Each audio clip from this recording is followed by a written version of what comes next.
there.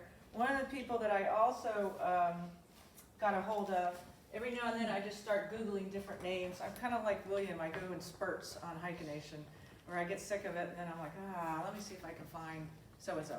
So I recently found Mark Capski, who was the Postum contact for you guys on the trail. And he was involved with the publicity side of it. And so he sent a letter and he sent me this article. I asked him, do you have any newsreels in your box? Or do you have a HikaNation box? You know.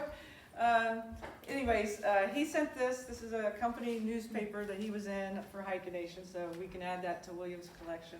And he says, on behalf of the Post, I can't believe he's still doing this, but he's not repping for Postum anymore. But on behalf of the Postum brand and all the people of former General Foods Corp., I wish to extend my heartfelt congratulations to all the participants of the Postum HikaNation Reunion.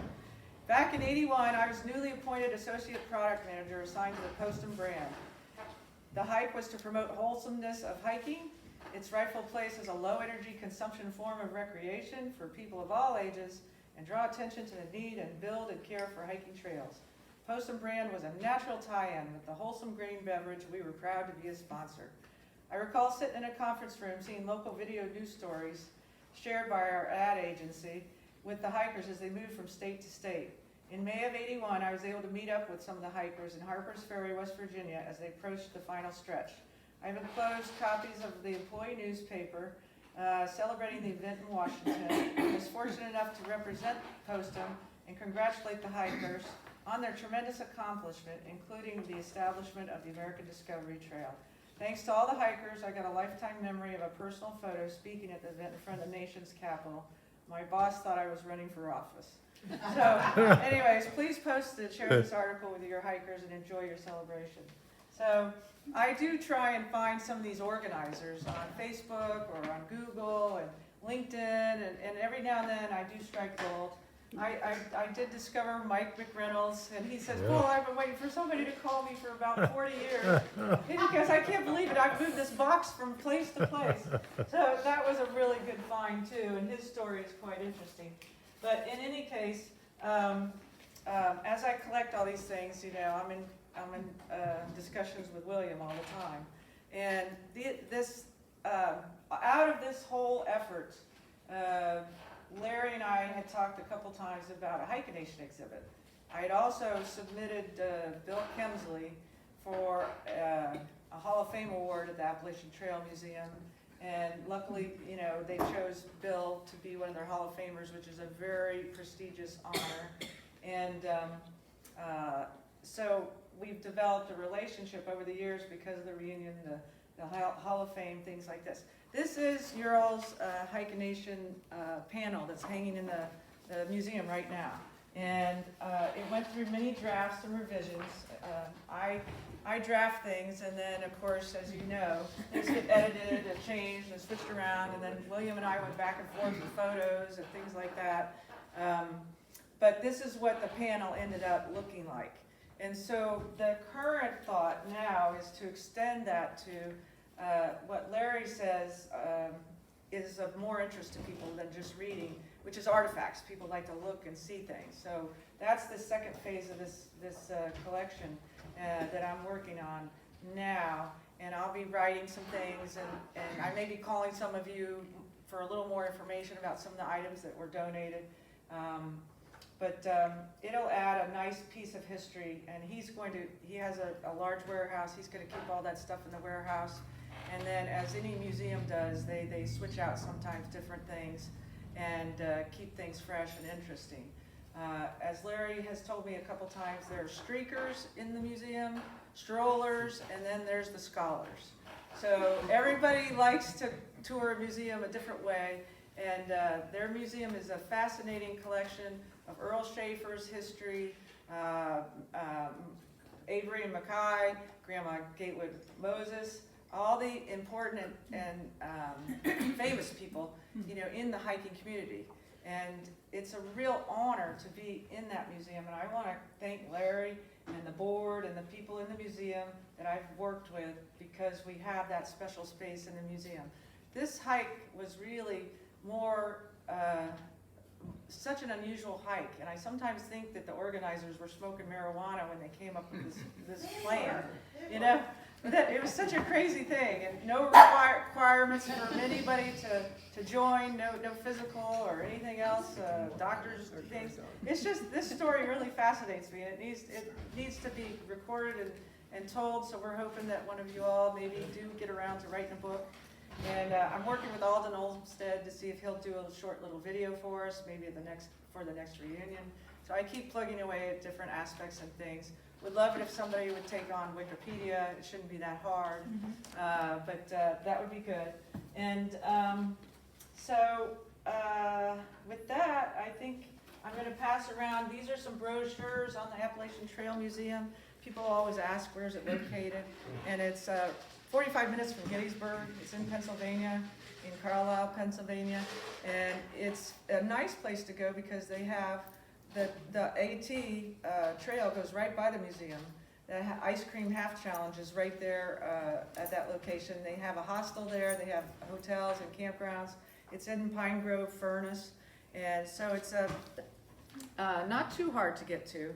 And you can do some hiking and combine it with taking a look at the museum.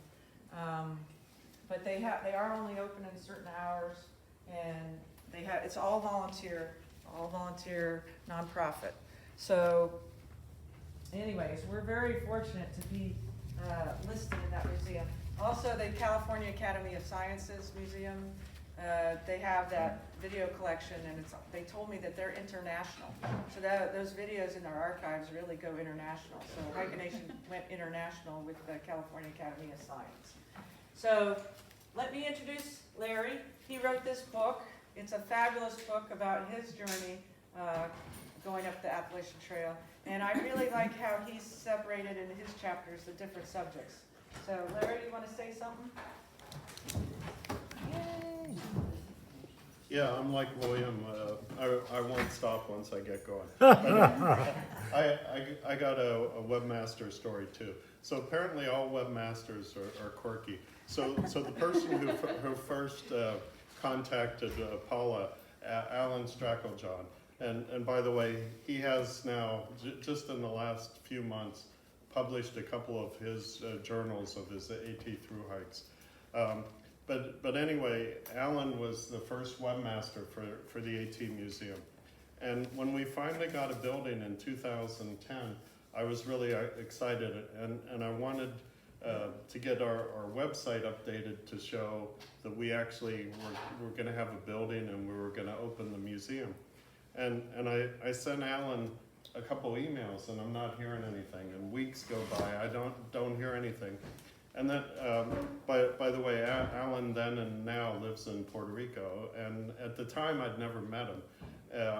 So anyway, I'm sending these emails. I never hear from Alan, and then I finally found out I have a webmaster who doesn't do email, and doesn't have a computer. Well, he did it. You know, he would go to the library and work on the website at the library. So I learned if I wanted to get a hold of, he now does email, but I learned that not every day, but he does do email and he does have a computer. But I learned if I wanted to get a hold of Alan, I had to call him up. I couldn't do email. So it was really frustrating. By the way, the book Paula showed up. I talked about. I interviewed 200 hikers for the book, and my editor wasn't interested in my hike, so there's actually no mention and no clue in there that I'm a through hiker or when I did the trail. But I actually started the AT right around the time of HikaNation. I started in April 1980, and I was an experienced hiker at the time. When I started at Amicalola Falls in Georgia, I'd never had a fully loaded backpack on my back, never stayed overnight in the woods, nothing. I'd done a little shopping, but that was about it. And by the way, I met Reese not long after that. So about two or 3 weeks into my hike, I ran into him in Laurel Forge Gorge in Tennessee. And then later on, I was getting into Shenandoah, and I was just gonna go into Shenandoah. I didn't really feel, I felt like I'm a thru hiker. I don't need permits or anything. And Reese saw me along the road getting into Shenandoah, and he took me to the ranger station to get a permit. You know how accountants and CFOs and stuff, they're more into paperwork than most thru hikers. So I've known Reese for a long time. So part of the reason Paula sold me on a HikaNation exhibit was the 500 and some miles in Virginia on the AT. Also Reese's involvement and Ed Garvey. We have a big exhibit on Ed Garvey, who was also, I believe, one of the Virginia coordinators. Mhm. So Ed was in the first class of the AT Hall of Fame, and we have a big exhibit of Ed. And by the way, we have about 60 boxes of Ed Garvey memorabilia. Wow. So you were mentioning, just like the Smithsonian has millions of artifacts and they rotate stuff in, we have lots of artifacts. And, at any one time, we only have a small percentage of our artifacts on display. Like in the Smithsonian, some stuff may never be displayed, some may be displayed every 100 years or so. So Earl Schaefer, the first person to hike the AT, the Smithsonian had an exhibit for 4 or 5 months in 2009. I was really impressed. They had it in a big room at the Smithsonian. Right before they had the Earl Schaefer exhibit, they had one of the less than five original copies of the Gettysburg Address in this room. And then they had Earl Schaefer with his boots and his diary and stuff from his